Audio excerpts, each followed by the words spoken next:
എല്ലാ മാന്യ പ്രേക്ഷകർക്കും ഒരിക്കൽ കൂടി അറിവിൻ്റെ ലോകത്തിലേക്ക് സ്വാഗതം. അപ്പോൾ നമുക്ക് ഇന്നത്തെ ചോദ്യത്തിലേക്ക് കടക്കാം.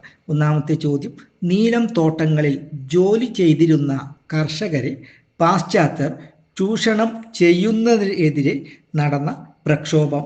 ഉത്തരം: ചമ്പാരൻ സത്യാഗ്രഹം. തിങ്കതീയ സമ്പ്രദായവുമായി ബന്ധപ്പെട്ട പ്രക്ഷോഭം. ഉത്തരം: ചമ്പാരൻ. കർഷകർ സ്വന്തം ഭൂമിയുടെ 3/20 ഭൂ ഉടമകൾക്കായി നീലം കൃഷി ചെയ്യാൻ നിർബന്ധിതമായ വ്യവസ്ഥ. ഉത്തരം: തിങ്കതീയ സമ്പ്രദായം.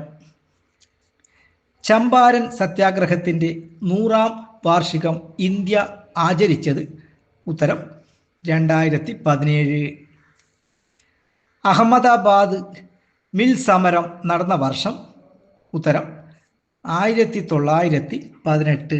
ഈ വീഡിയോ നിങ്ങൾക്ക് ഇഷ്ടപ്പെട്ടെങ്കിൽ സബ്സ്ക്രൈബ് ചെയ്യണം. അതുപോലെ തന്നെ പരമാവധി ആളുകളിലേക്ക് ഷെയർ ചെയ്യണം. അടുത്ത വീഡിയോയുമായി വരുന്നതുവരെ നന്ദി, നമസ്കാരം.